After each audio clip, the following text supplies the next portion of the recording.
Okay, Shalom Aleichem. Good evening. Afreilich and Purim, if you're on with us live. This is the night coming out of Purim. This is the Purim meal time, and I'm sure most of you are watching this on replay for understandable reasons.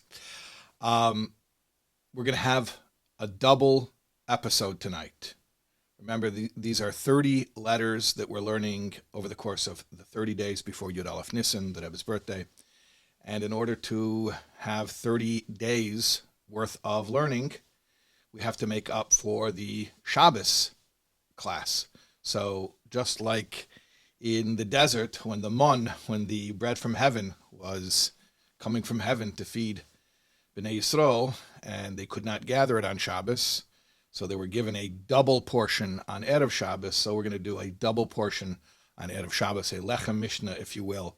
So tonight, we're going to have 2 letters, and this is going to be an hour-long class, 30 minutes and 30 minutes. I don't know if it'll be exactly divided like that, but that's the basic idea. I also want to mention that, everything is Hashgacha Pratis. Hashem runs the world down to the most microscopic detail. And sometimes we get to see it. Sometimes we get a glimpse of it. And this was not planned at all, but I found in both of these letters connections to Purim that I myself am aware of. There may be others that I'm not aware of, but I caught a couple that I am even aware of, and that is something that couldn't be planned, and it wasn't planned, and it just reminds us that everything is Hashgacha Pratis. Okay, tonight our first letter is letter number 5, and this letter was written to somebody who I actually knew and revered as a mentor and as a leader, as a role model, and pretty much all good things you can say about a person. And you're going to find out who this is. Baruch Hashem, Tes Mar Cheshvan Tovshin Tes Vav, Brooklyn. This letter was written on the 9th day of the Hebrew month of Mar Cheshvan. So now we're getting, remember, our letters started during Aseret Tshuva, during the days of awe, and then we had letters that were written just right after the high holiday season. Now we're getting farther from the high holiday season. We're in the middle, about toward the middle of the month of Mar Cheshvan. Okay. Shalom uvracha, greetings and blessings. And, I'm sorry. That is the second letter. This is Ches Mar Cheshvan. Baruch Hashem, Ches Mar Cheshvan, Tovshin Tesvav, Brooklyn. Yeah. Harav HaChosid, Shirei Elakim, Nichbud V'nayle, Oisik B'tzorchei Tzibur, Merenu Harav Tzvi Sheyichya. To the Chosid, the God-fearing one, the honorable, the exalted, the one who is occupied in communal service, our Rabbi Tzvi, may he live. This is referring to Rabbi Tzvi, or as I knew him being referred to more commonly as Herschel, not that we called him that, but we called him Rabbi Shusterman.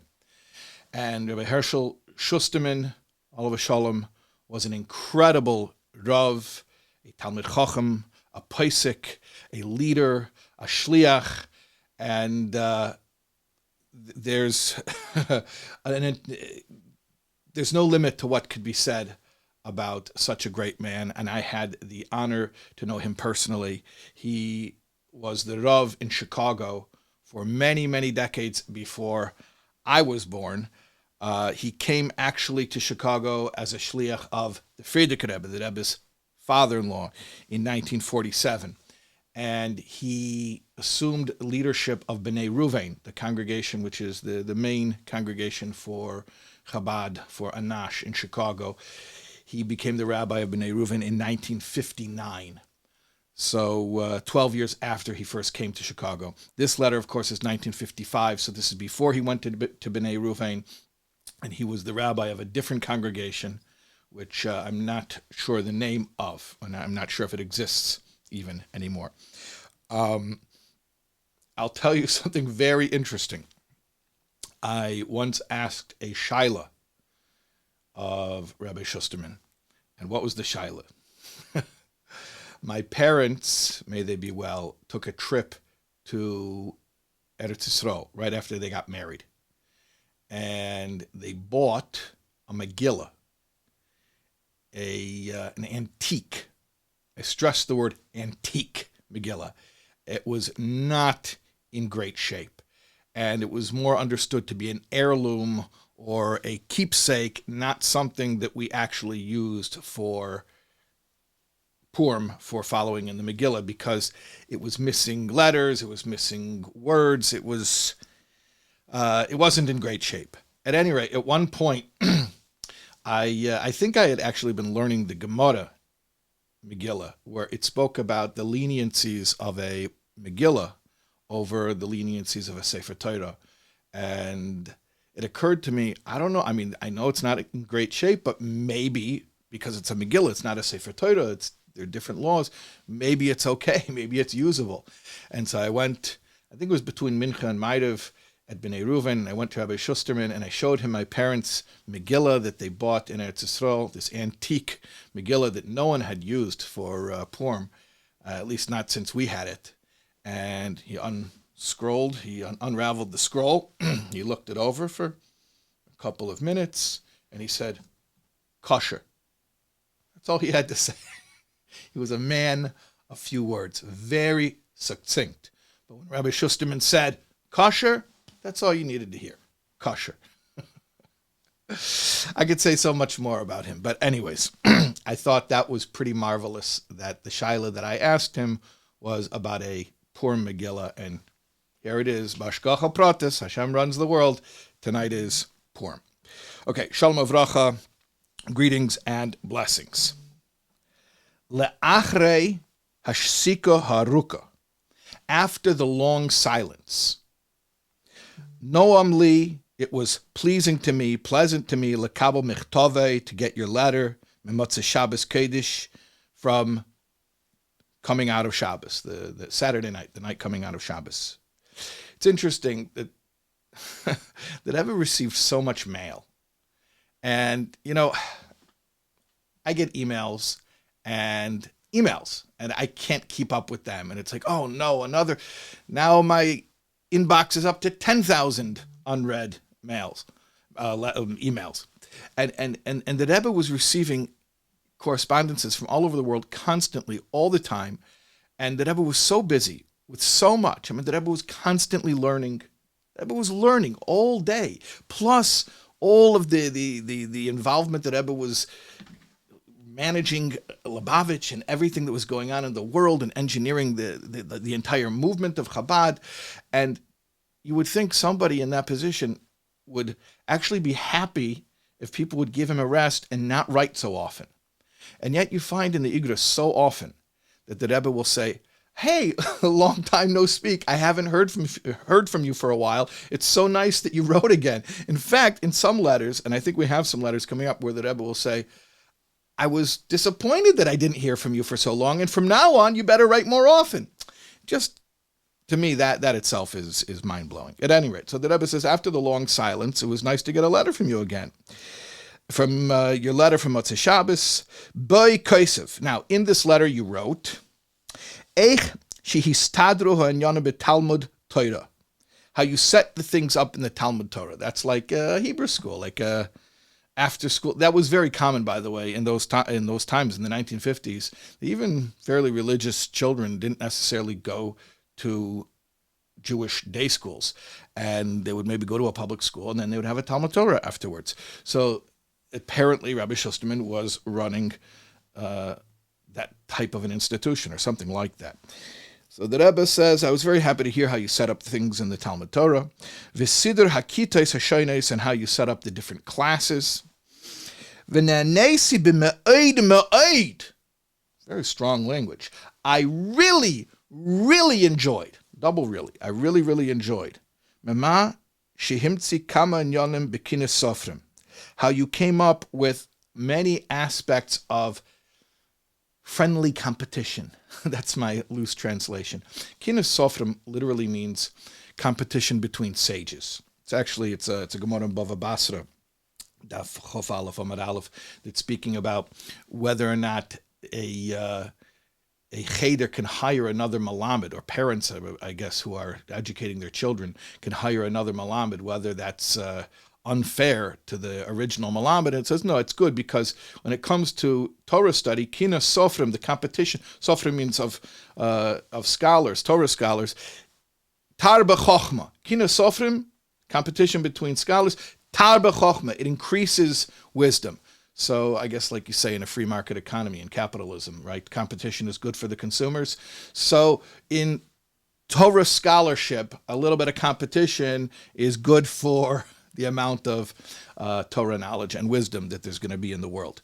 So the Rebbe says here, I'm happy to hear, I really, really enjoyed hearing how you came up with some competitive aspects of the classroom in the Talmud Torah. We're going to hear a little bit about what that means in a moment, but the Rebbe continues, Shebetach yavi peris la'eder bohem koiches hapnimim sheyesh bechol echad ve'echad miYisrael. That this, for sure, this certainly is going to arouse and bring out the inner spiritual potential that every single Jew has inside. And I just want to comment here. Again, I think we had something similar in a previous letter where the Rebbe used an expression, toiv shebenafsham. He was telling that woman to influence her surroundings and to reveal the toiv shebenafsham, the good that's inside, in the souls of the people that she's influencing. And again, here the Rebbe is saying a similar concept, that the competition is merely a catalyst to release something that's already there. And that's just, one of the main ideas in the Rebbe's Torah is always the idea that deep down, every Jew already has spiritual greatness, and they want the right things, and there just has to be something that jiggles it loose and brings it out. And if it's kinna sofrim, if it's a little competition, then you use competition, whatever it is, but we got to release that latent potential that's within. Okay. She is galu bepoil, that it should come out in actuality. It shouldn't just be potential, it should be actual. V'yashpiu al chayeyim hayem yemim, and then when it comes out, it should then affect their day-to-day lives. In other words, it shouldn't be a one-off. It shouldn't be just one time they bring out their potential, but it should be something that then has a continual effect on them in their day-to-day lives. And in continuation, or in connection to this idea, it was very good, your idea, l'sader minyan ba'adam, to give them their own minyan, to set up a little shul for the kids. Why? Why does the Rebbe like that? Junior minyan, I think they call it. Because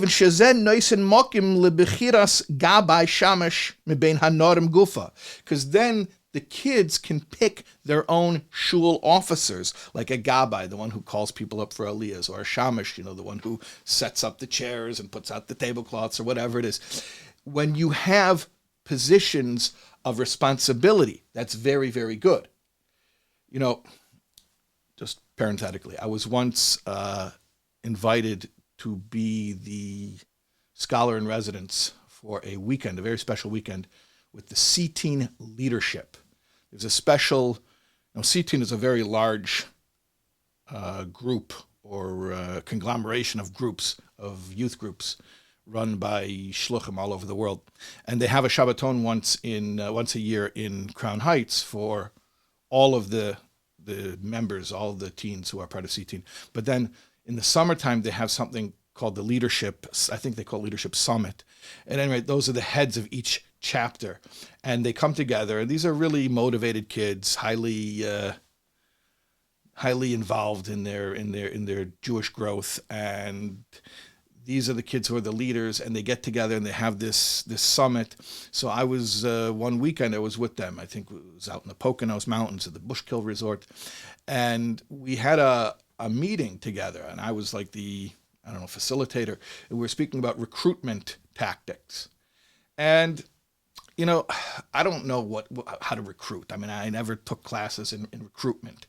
But I picked up something from the Rebbe's style.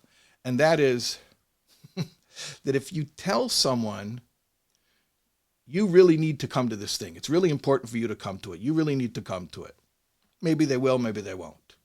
Okay, people are busy. They got a lot of things to do. You're telling them just one more thing that might be good for them to do. They'll add it to the list. Maybe they'll come, maybe they won't. But instead, if you don't tell them, you really need to come to this. If you say, we really need you here. You're important. You have an official title. You're the Gabbai. You're the Shamash. You're the one who sets up the drinks. You're the one who posts on social media after the meeting. When you give them a job, instead of saying you need to be here, but rather you say, we need you to be here, all of a sudden people are like, I can't miss this. I have an obligation. I have a commitment. And I was talking about that with the C-teens, and they were all marveling at that. They were saying, absolutely, anyone that we tried to beg to come or bribe to come, it doesn't work. But if you give them a job, if you give them a duty, a role, then they'll be there forever. And it could be the simplest job, just be, setting up the chairs. But that's how you get people. And so the Rebbe is saying here to Rabbi Shusterman, I love how you set it up that the kids should have their little titles and their jobs. Okay. V'harei yedua, it is known, ad kama hanoyesh ba'artzes habris lohut achrei sidurim sheish lehem oifen shel team. And the Rebbe actually uses the word team in English. He writes it in transliterated Hebrew first, and then in English, team. It's known how much American youth love things that have to do with teams. This is also an interesting thing. The Rebbe always tapped into the zeitgeist. Whatever the culture was, whether it's American culture or it's Israeli culture or French culture, and the Rebbe spoke about these things. You tap into the culture and you wield the culture. You use it as a tool to further Judaism. So the Rebbe is saying, in America, people are into their teams. That's what they like. So great, you tapped into that. Ubemela yesh loi, leader. And since there's a team, there has to be a leader. The Rebbe writes it in Yiddish letters, or Hebrew letters, but Yiddish orthography. But the word is an English word, leader. Or the Rebbe writes captain, which is a captain. V'chulu v'chulu, etc., etc. So the Rebbe likes that, giving children leadership positions. This is a great way to motivate them. Kain oiser reishim toiv hatochnis shalai. I also liked your outline. Oidis halimud im hamavugarim, the things that you were learning with the adults. So Rabbi Shusterman was both a youth rabbi and a regular adult rabbi. So he wrote about what he's doing in the Talmud Torah with the children. He also wrote his outline about what he's doing with the adults. She'kro'om liyes chaloines liyahadus, that you called upon them to become windows to Judaism. I really tried to find out what this is, windows to Judaism. It sounds like maybe that was a program. That was the name of the program, Windows to Judaism. I didn't find anything about it, but apparently that's a term that Rabbi Shusterman used in his letter, and the Rebbe liked it. So the Rebbe says, I like with the adults how you are calling upon them to be windows to Judaism. Ubetach ra gamkein, surely you also saw hamaimorim, I would translate that as articles in this case, oidis hatfila, about prayer, articles about prayer, v'chalokim shalahem shenidpasu b'hatalks v'tales, that were published in the Talks and Tales. Okay, I have to explain Talks and Tales. Talks and Tales was a 12-page magazine that started coming out from Lubavitch right after the Rebbe came to America. And the Rebbe was extremely involved in the Talks and Tales from its inception and through all of the years. The first issue that came out was Hanukkah of 1942, and it ran until the month of Nisan. That's the next month, the month of Passover, 1989. Okay, so you're talking about something that was going for almost 50 years. The main author was Rabbi Nissen Mindel, who was also a member of the Secretariat, and who was also one who was involved in the Rebbe's letters, would take dictation from the Rebbe when the Rebbe would write letters. And this Talks and Tales was extremely precious to the Rebbe.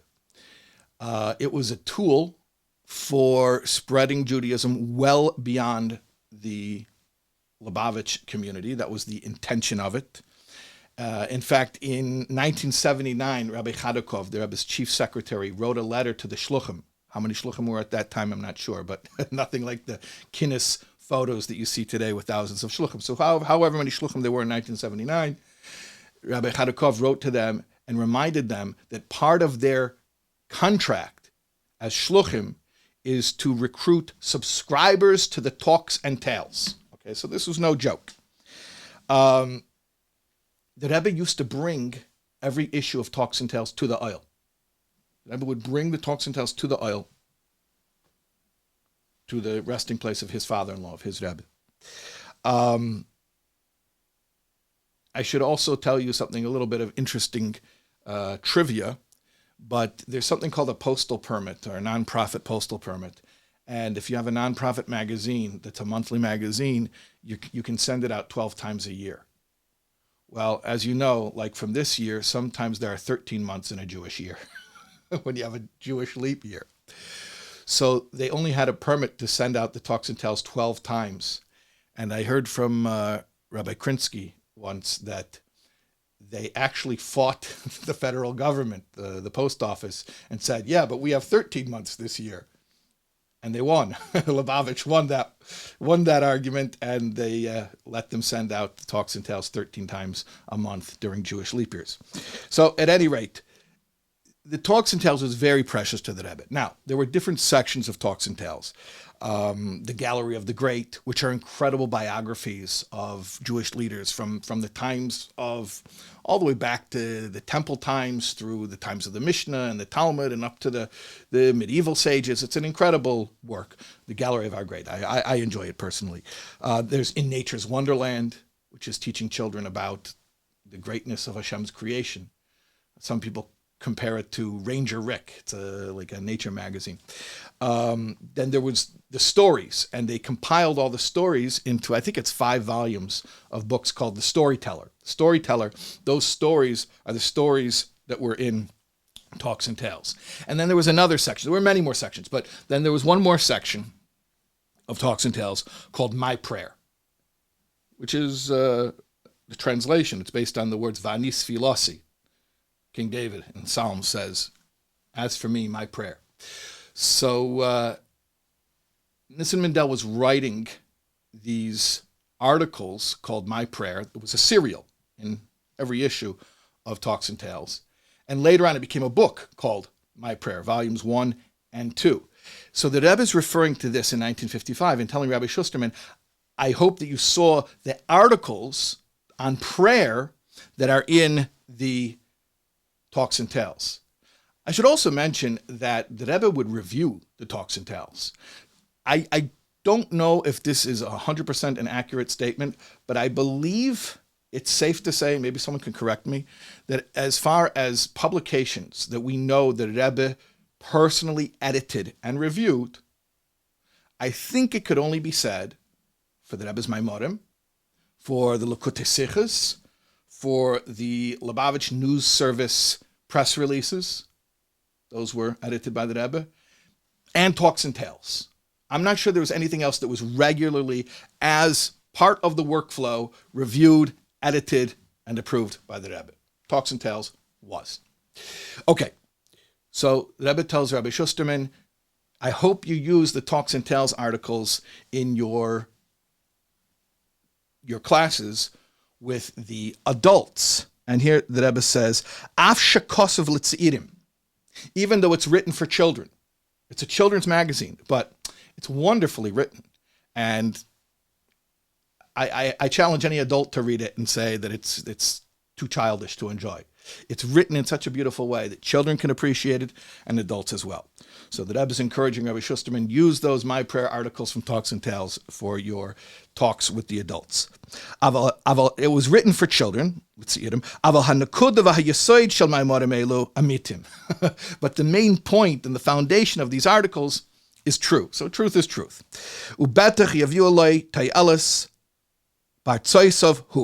And certainly this will bring out benefit in your lectures.